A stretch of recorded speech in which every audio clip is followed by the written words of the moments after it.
Well, good morning, everybody, or whenever it is that you're watching this. I hope you're having a great day today. And thank you for those of you who have been joining in week by week. My name is Jeff. I am the youth and young adult minister at Oak Ridge Presbyterian Church. And you've joined us here today for our youth Sunday morning lesson. This week, we're starting a new series called The Bigger Picture. And how many of you have heard the phrase bigger picture? Have you ever thought about exactly what that means? Usually people say the phrase bigger picture when there's more to the story than we can actually see. And sometimes in our lives, it can be hard to see that bigger picture. Take social media, for example. Maybe you follow a celebrity or an influencer or a YouTuber or even just somebody really popular at your school. From the pictures that pop up in your feed, you'd think their life is absolutely perfect. Their hair always looks amazing. They have a ton of friends. They're making lots of money, and things just couldn't be going better, right? Well, I think if you saw the bigger picture, if you saw what was really going on behind the scenes in their life, you'd realize how far from perfect things really are. They show you only a small part of their world, but there's a lot more going on behind the scenes, isn't there? When it comes to so many things in our own lives, we have a tendency to focus on only a small part of what's happening. We don't always pay attention to what's going on behind the scenes. We tend to look at just one small circumstance or one event, one detail, and think about the way it's impacting us right now. But when we do that, we miss out on everything else that's happening around us. There's so much more we may not yet see. We're missing the bigger picture.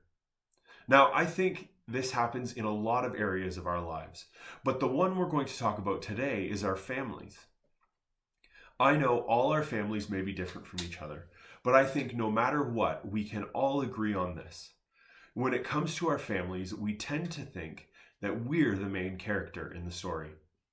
Whether we realize it or not, I think a lot of us expect that, at least in our families, the world should revolve around us. While we might not do it intentionally, our actions say, hey, I'm the one who should get all the attention. I should be at the center of the universe. Think about it. We'd rather have everyone else get on our schedule of staying up late and sleeping in. We'd love it if family meals could have only the things we like to eat.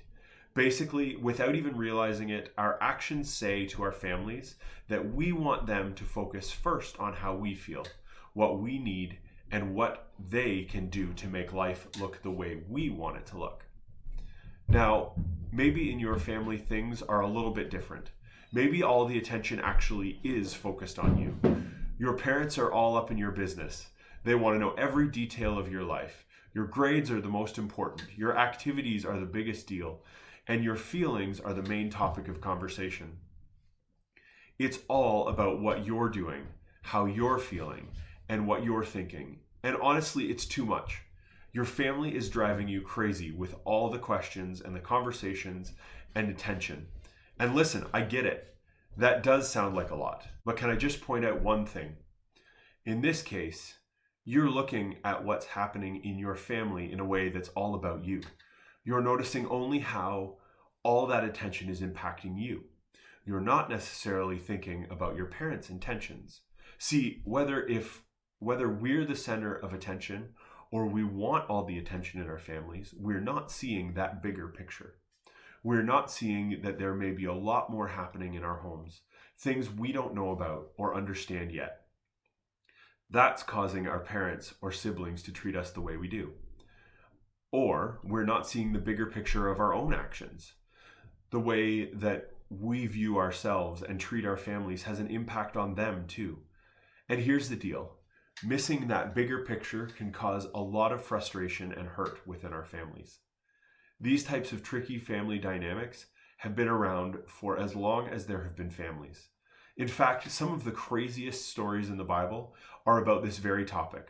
And trust me, these family stories are a lot crazier than any of us can imagine. Today, we're going to look at one guy in the Bible who found himself in the middle of a pretty crazy family situation. His name was Joseph, and he was actually a really big deal in the Old Testament, a collection of books in the Bible written before Jesus came to earth. Joseph was one of the youngest sons of a man named Jacob, and Joseph had a lot of older brothers, like 10. So we're talking a pretty big family here.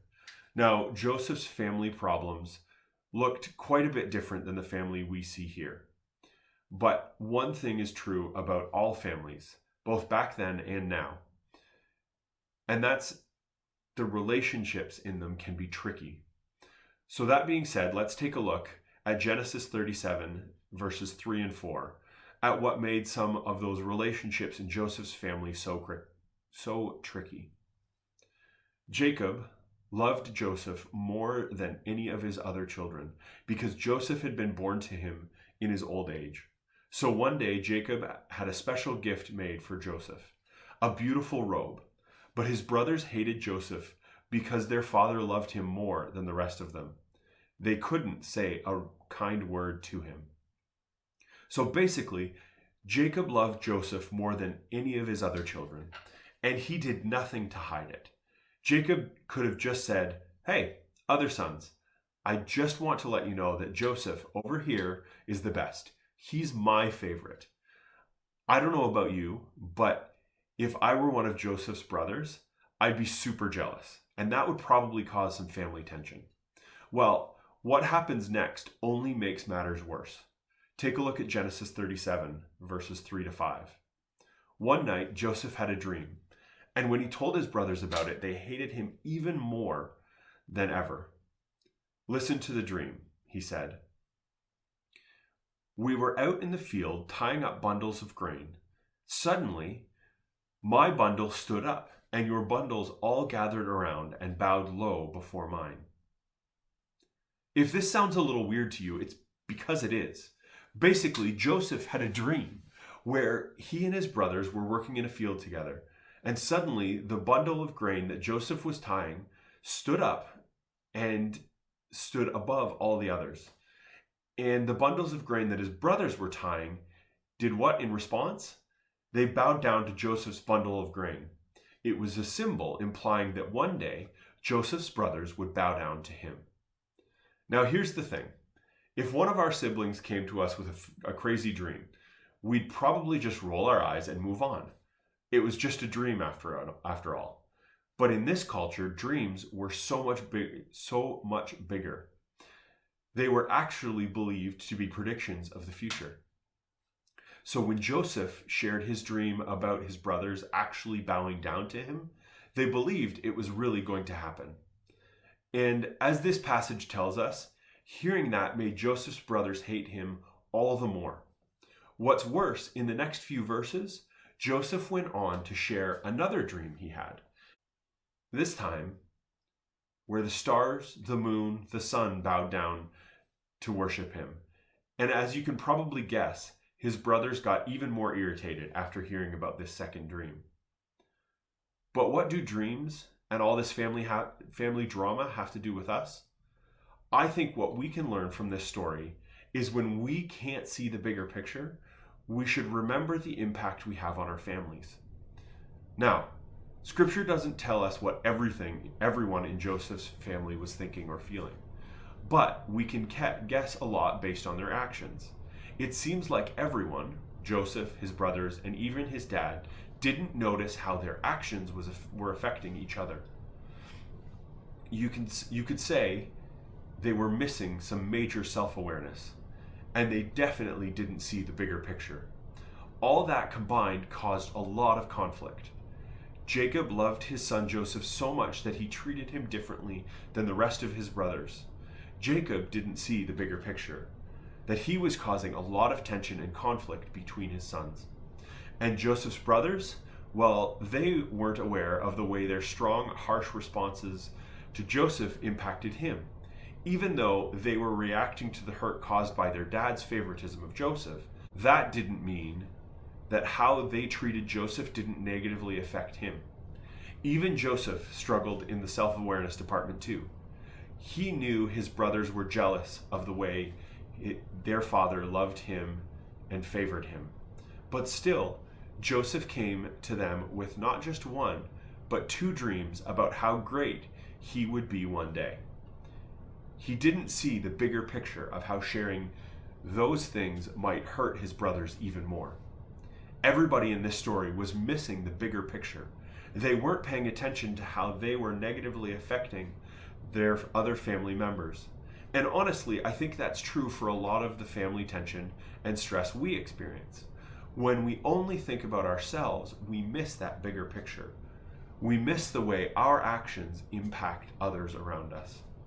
Now, maybe you feel like everyone else in your family isn't paying attention to how their actions impact you.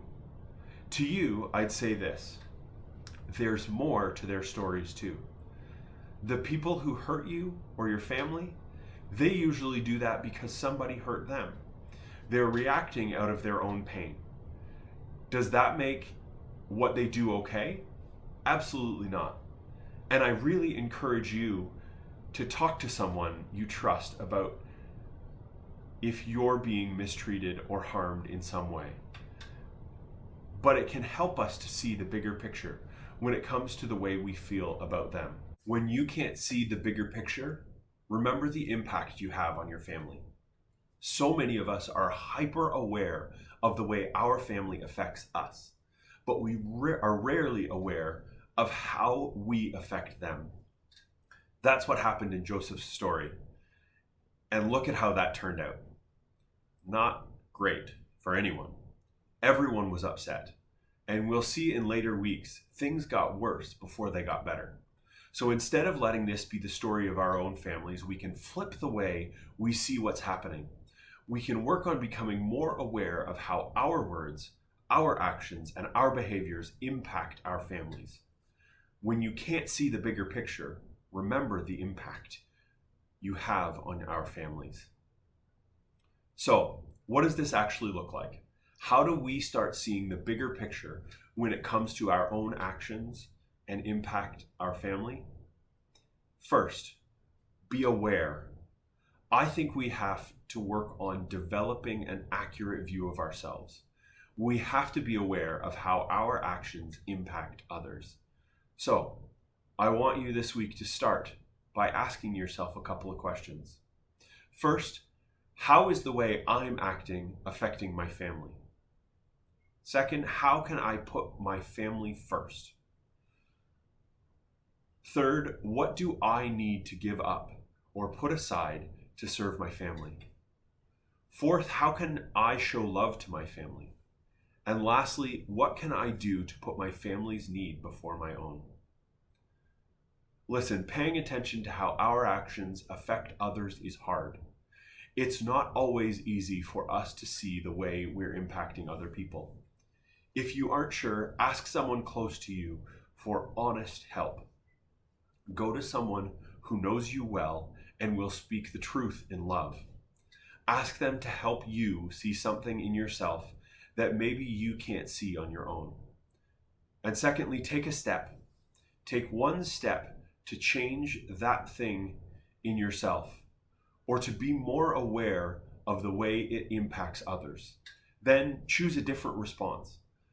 Look at how you're impacting the bigger picture and make a move to change it for the better. So as we wrap up this week, I want you to think about this one question. What's one way I might be causing conflict or tension in my family? Thanks for joining us this week. And if you are interested, we do gather together on Wednesday evening as a youth group, grade 6 to grade 12. We have a Zoom call, so if you're interested in joining that, if you haven't already, please contact me. You can email me. You can call the church office and leave a message. I'm checking my messages daily. So please, if that's something you're interested in or you need more information, don't hesitate to call. And we look forward to seeing you again next week. Have a great week.